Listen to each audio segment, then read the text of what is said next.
Hello everyone, and welcome back to Erica's Small Kitchen. My name is Erica, and this is my small kitchen. And today, we're making Witch's Brew Stew.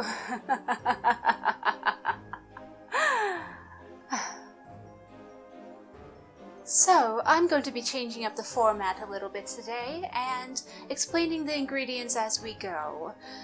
Because there's quite a lot involved in this recipe, and I'm just not going to lay it all out. So, let's get started. So, we're going to start off with 3 pounds of chopped flesh. And in a medium mixing bowl, we're going to add about 3 tablespoons of all-purpose flour.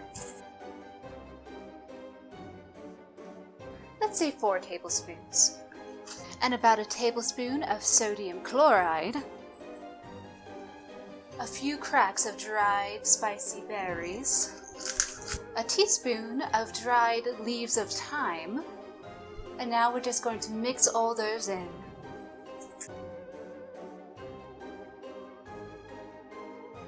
And now we're just going to add our cubed flesh into our flour mixture.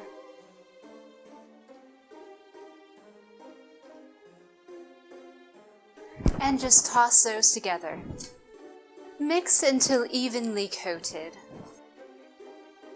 Now that our cubed flesh is evenly coated, we're going to take it over to the stove and add it into a medium pot and cook on a medium-high heat until it is golden brown. Alright, so I have my medium pot on the stove here, and I'm going to add 2 tablespoons of olive oil into the pot. And I'm going to turn that on to a medium-high. So we're just going to heat the oil until it starts to bubble a little bit. Then we're going to add our meat cubes in there and toast them until they're golden brown. Delicious.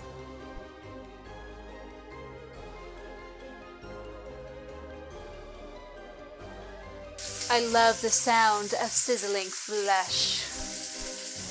It really does smell really good. So you want to make sure you stir the pot to make sure all of the meat is evenly browned.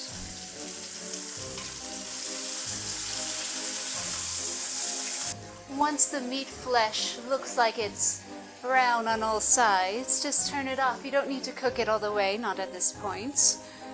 Alright, now to start adding some ingredients into our cauldron pot. First, we'll add the cubed flesh that we just seared.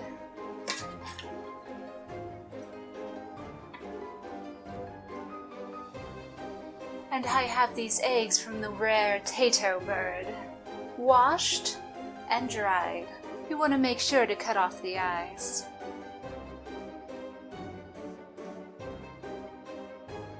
And cut them in half.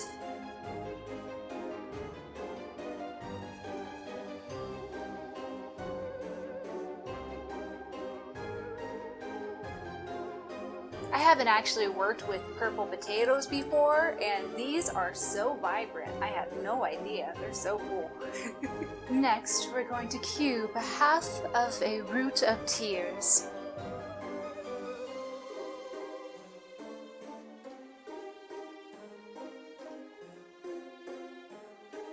And add that into our cauldron. Now, to stop those pesky vampires from coming in, we're going to add 6 garlic cloves.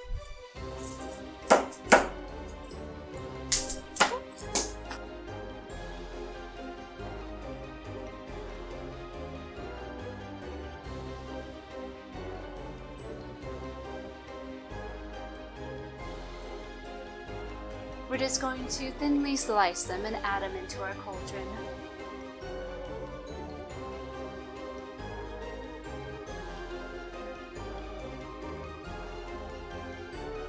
And now we add our fungus. You want to slice them in half.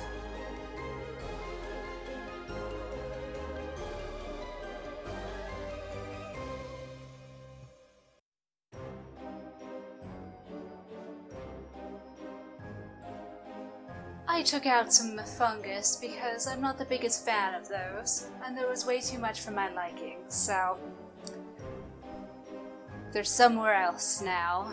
Next, into the cauldron, we'll add the fingers of the Oompa of Loompas.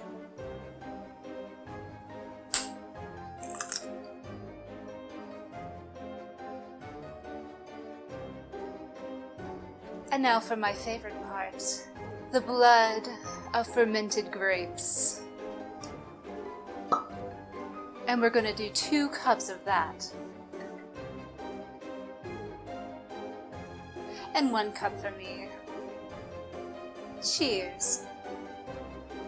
And next, we have 2 cups of boiled flesh. And to our boiled flesh, we're going to add 1.5 tablespoons of nightshade puree. And we're just going to mix that in there.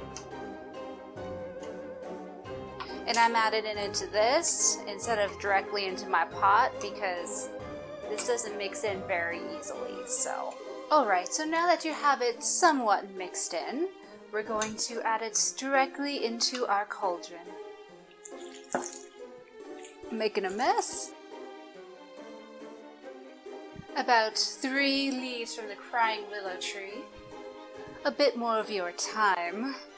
A few more cracks of the spicy dried berries. 1 more tablespoon of the salt of the earth. And 2 tablespoons of blackened tears. And we're just going to give this a little stir to help it along. This already smells so good. And the colors, oh my gosh. And I'm just going to put this on my flame on high for about 1.5 hours, or until everything starts to bubble and broil. And while that's stewing, cheers!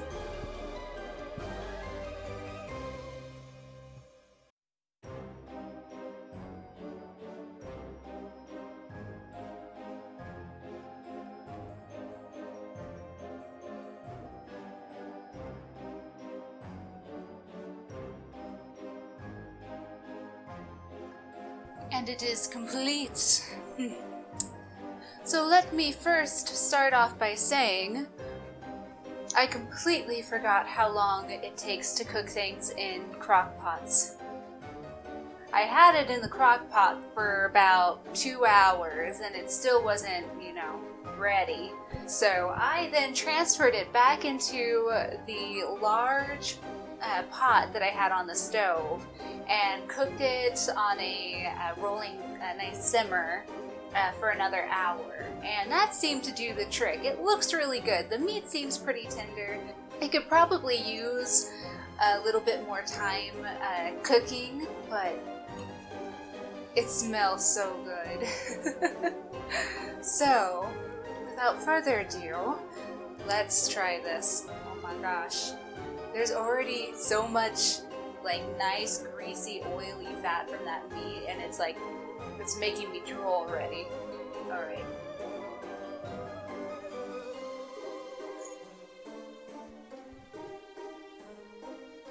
The soup is so freaking flavorful. Oh my gosh. It is so good. Alright, now let's try some of those potatoes in there with that.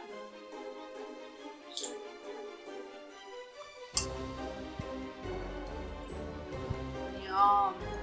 The purple potatoes are a little bit more earthy than your regular russet potatoes, and that just adds this nice earthy body to that. And then, oh my goodness, and it made it a really cool color when you were making it. The color kind of is gone, and I don't know if a regular potato probably would have turned purple by now with that wine, but oh, it's so good. Alright, now let's try some of this meat. Gonna be a big bite. Let me get a fork. Look at all that fat on there. Oh my gosh. It's gonna be so good.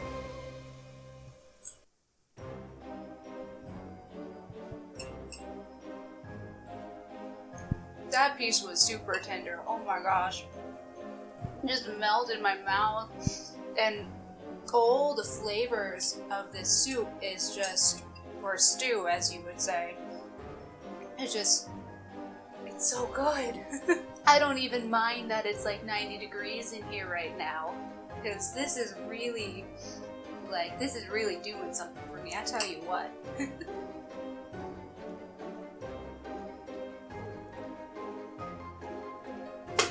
Well, I hope you enjoyed another spooktacular episode of Erica's Small Kitchen. And if you like this episode, you can go ahead and press that like button down below.